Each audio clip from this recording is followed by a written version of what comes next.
जय हिंद। वंदे मातरम दोस्तों। मैं आशुतोष आपके अपने YouTube channel JMD exam crack पर आप सभी का बहुत बहुत स्वागत करता हूं। जैसा कि आप सभी जानते हैं, बिहार सुपर टेट के लिए हम कुछ प्रश्नों की श्रृंखला लेकर हाजिर हुए हैं, जिसका नाम दिए हैं सुपर 20। अब इस सुपर 20 में कुछ प्रश्न हैं, आइए डिस्कस करते हैं इनके बारे में। शिक्षण अधिगम या शिक्षण कला के बारे में पहला प्रश्न है, इंदिरा गांधी राष्ट्रीय मुक्त विद्यालय की स्थापना कब हुई?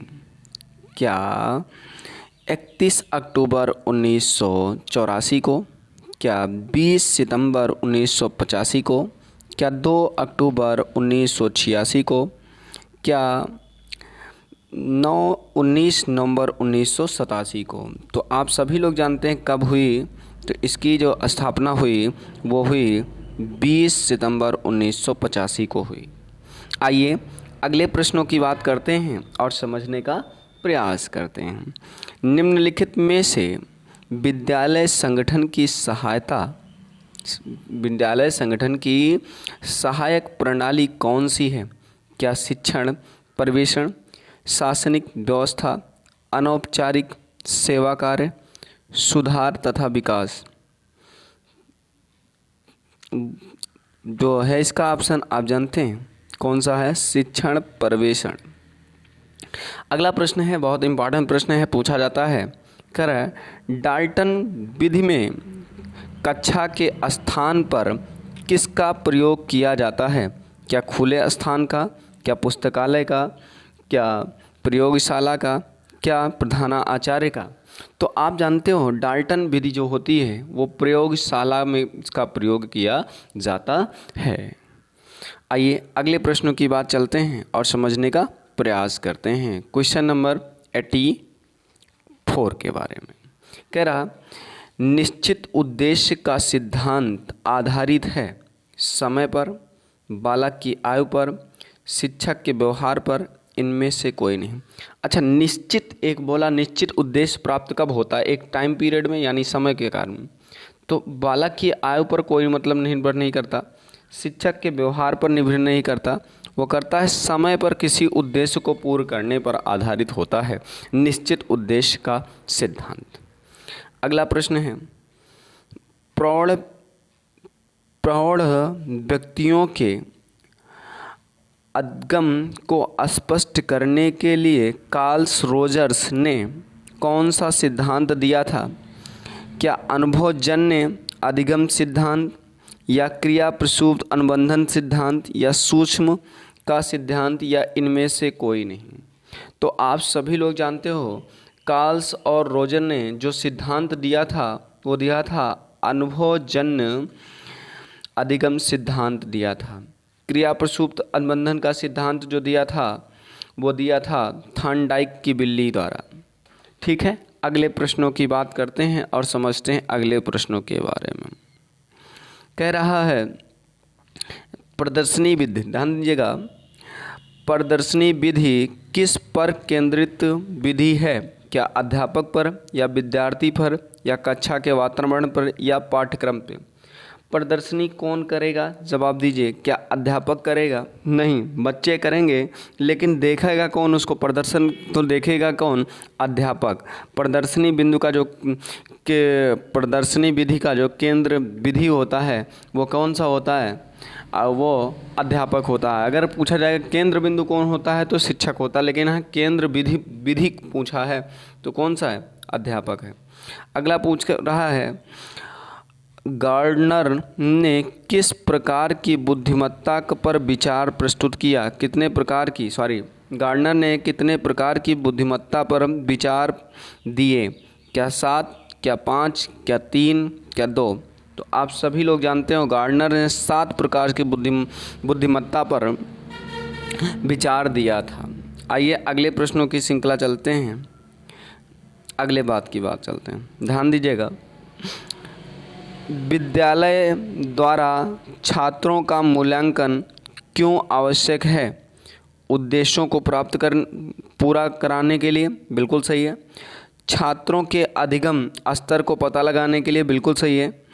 छात्रों की कठिनाइयों का पता लगाने के लिए बिल्कुल सही है। देखिए, मूल्यांकन तब करते हो आप बच्चों का जब उसके अंदर के उद्देश्य पूरे हो रहे हैं या नहीं इसका पता लगाना हो, और वह कितना सीखा ये पता लगाना हो, और वह क्यों नहीं सीख पा रहा है इसका पता लगाना हो, तब आप मूल्यांकन का प्रयोग करते हैं। ऑब्वियसली ऑप्शन नंबर डी सही होगा। ऑप्शन नंबर डी सही होगा। अगले प्रश्न की बात करते हैं। भाषा विकास को निम्न में से कौन सा कारक प्रभावित करता है? परिवार या आकार, बुद्धि स्तर या स्वास्थ्य या ये सभी? तो आप सभी लोग जानते हो भाषा के विकास को पहली बात तो परिवार का आकार भी डिपेंड करता है, बुद्धि का स्तर भी करता है और स्वास्थ्य भी करता है। तो यानी इनमें अगर भाषा का विकास करना है तो ये चारों चीज़ की आवश्यकता होगी। परिवार में कैसी लैंग्वेज बोली जा रही है, उसका बुद्धि स्तर कैसा है और उसका स्वास्थ्य ठीक है या नहीं, ये सारी चीज़ें डिपेंड करती है भाषा को विकास में निम्नलिखित को पावत को प्रवाहित करने में। चलिए अगले प्रश्न की बात करते हैं। और प्रश्नों की श्रृंखला थोड़ा अच्छी है, इसलिए इनकी बात को हम ध्यान से समझने का प्रयास करेंगे। और आइए चलते हैं अगले प्रश्न के बारे में। जो प्रश्न कह रहा है, विद्यालय केंद्र होता है, विद्यालय केंद्र होता है शैक्षिक क्रियाओं का, धार्मिक क्रियाओं का, सामाजिक क्रियाओं का, आर्थिक क्रियाओं का। तो अपने आप दुनिया विद्यालय में धार्मिक शिक्षा होती है? नो। सामाजिक कार्य होते हैं? बिल्कुल नहीं। आर्थिक बात होती है? नहीं। होती किसकी है? शैक्षिक क्रियाओं पर आधारित होता है विद्यालय। तो क्लियर हो गया होगा। अगले प्रश्न की बात करते हैं। क्रियात्मक अनुसंधान में अध्ययन किया जाता है अध्ययन समस्याओं का, अध्ययन शैक्षिक समस्याओं का, कक्षागत व्यवहारिक समस्याओं का या उपरोक्त सभी? तो क्रियात्मक में क्या होता है? क्रियात्मक अनुसंधान में कक्षागत व्यवहारिक समस्याओं का अध्ययन किया जाता है। आइए अगले प्रश्न की बात करते हैं और समझने का प्रयास करते हैं। कह रहा है, आजकल व्यक्तिगत भिन्नताओं के अध्ययन में व्यक्ति के संपूर्ण व्यक्तित्व के किसी भी मापने योग्य पहलू को सम्मिलित किया जाता है। उपरोक्त में से कथन किसका है? क्या स्किनर का, क्या वाटसन का, क्या पियाजे का या थॉर्नडाइक का? तो आप सभी लोग जानते हो ये कथन स्किनर का है। किसका है? स्किनर का है। अगला प्रश्न पूछ रहा है, समप्रत्यय के कितने प्रकार हैं? क्या 2 प्रकार हैं, 4 प्रकार हैं, 3 प्रकार हैं, 5 प्रकार हैं? तो आप सभी लोग जानते हैं प्रत्यय के 2 प्रकार हैं, 2 प्रकार हैं। आइए अगले प्रश्न की बात करते हैं देर ना करते हुए। कह रहा है, किशोरा अवस्था की सीमा आयु है? क्या 16 से 19? गलत। क्या 11 से 16? गलत। क्या 6 से 12? गलत। आप जानते हैं यहाँ पर 12 से लेकर के 18 तक होता है, लेकिन यहाँ ऑप्शन में है नहीं, इसलिए हम ऑप्शन सी के साथ जाएंगे। उम्मीद करते हैं सीरीज चीज़ें समझ में आ रही होंगी। आइए अगला प्रश्न चलते हैं। शैक्षिक प्रौद्योगिकी सहायता करती है कालांश बताने में? बिल्कुल गलत। संप्रेषण करने में? बिल्कुल गलत। काम को बढ़ाने में? गलत। शैक्षणिक जो प्रौद्योगिकी है शिक्षण को उपयोगी बनाने में काम करती। किस में करती है? शिक्षण को उपयोगी बनाने का कार्य करती है। आइए अगले प्रश्न की बात करते हैं और चलने का प्रयास करते हैं क्वेश्चन नंबर 96 के बारे में। देखिए, अधिगम के संदर्भ में दंड की प्रकृति कैसी है? आप कैसी होती है? क्या नकारात्मक होती है, सकारात्मक होती है, शून्य होती है, उदासीन होती है?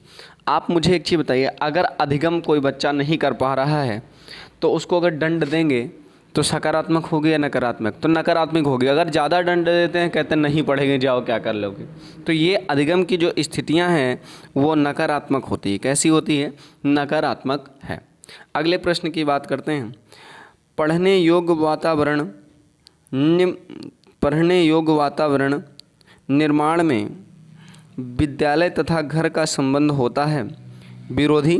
देखिए, अगर पढ़ने में आप विरोध करोगे कि आप मत पढ़ने जाओ तो नहीं हो सकता। अगला उदासीन, कुछ ना कहो, पढ़े जाए या ना जाए, तो ये भी गलत है। भुजात्मक का मतलब ये नहीं होता कि कोई मतलब आधारित हो, ऐसा नहीं है। आप सहयोग करोगे, विद्यालय में अगर बच्चा को पढ़ाना है, पढ़ने योग्य का वातावरण तथा घर पर संबंध होता है, तो आप जानते हो कि वहाँ पर अगर सहयोग नहीं करोगे तो बच्चा पढ़ नहीं पाएगा। पढ़ने योग्य वातावरण निर्माण में विद्यालय तथा घर का संबंध सहयोगी होना चाहिए, तभी बच्चा पढ़ेगा अच्छे से, अन्यथा नहीं। चलिए अगले प्रश्न की बात करते हैं और समझते हैं आज के अंतिम प्रश्नों की श्रृंखला की लास्ट स्लाइड को। 98 क्वेश्चन का नंबर है, कह रहा निम्न में से कौन सा कारक पढ़ने के लिए वातावरण को प्रभावित करता है। पढ़ने के लिए वातावरण को प्रभावित करता है। क्या पारिवारिक स्थितियाँ, बिल्कुल सही। अगर पैसा नहीं हो तो आप पढ़ कैसे सकते हैं। शिक्षक का व्यवहार, शिक्षक अगर आपसे रूडली व्यवहार करता, प्रेम पूर्वक नहीं पढ़ाता, तब भी आप नहीं पढ़ सकते। कक्षा का वातावरण, अगर कक्षा में सारे बच्चे दुष्ट ही हैं तो आप वैसे ही नहीं पढ़ सकते। तो इसमें प्रभावित करने वाले कारक सभी के सभी हैं, सभी के सभी हैं। उम्मीद करते हैं आपको सारी चीज़ें क्लियर हो रही होंगी। अगले प्रश्न है और आज का सेकंड लास्ट प्रश्न है, जो श्रृंखलाएँ बहुत अच्छी हैं, इसके बारे में समझना है। समीपस्थ विकास के क्षेत्र की अवधारणा का प्रतिपादन किसने किया था। क्या पियाजे ने किया था, कोहलवर्ग ने किया था, वाइगोस्की ने किया था, या इनमें से कोई ने इन्हें किया था। समीपस्थ का सिद्धांत का उपयोग जो करने वाले थे वो किसने किया था, वाइगोस्की साहब ने। किसने किया था, वाइगोस्की साहब ने किया था। अगली बात आती है, बच्चों में गणित संबंधित अधिगम अक्षमता के विकार को क्या कहते हैं। डिसलेक्सिया, डिसकैलकुलिया, या ए और बी दोनों, या इनमें से कोई नहीं। देखिए, डिसलेक्सिया पढ़ने संबंधित होती है। डिसकैलकुलिया जो है गणित के संबंधित साक्ष्य होते हैं, गणित के संबंधित जो अक्षमताएं होती हैं या विकार होता है उसी को हम डिसकैलकुलिया कहते हैं।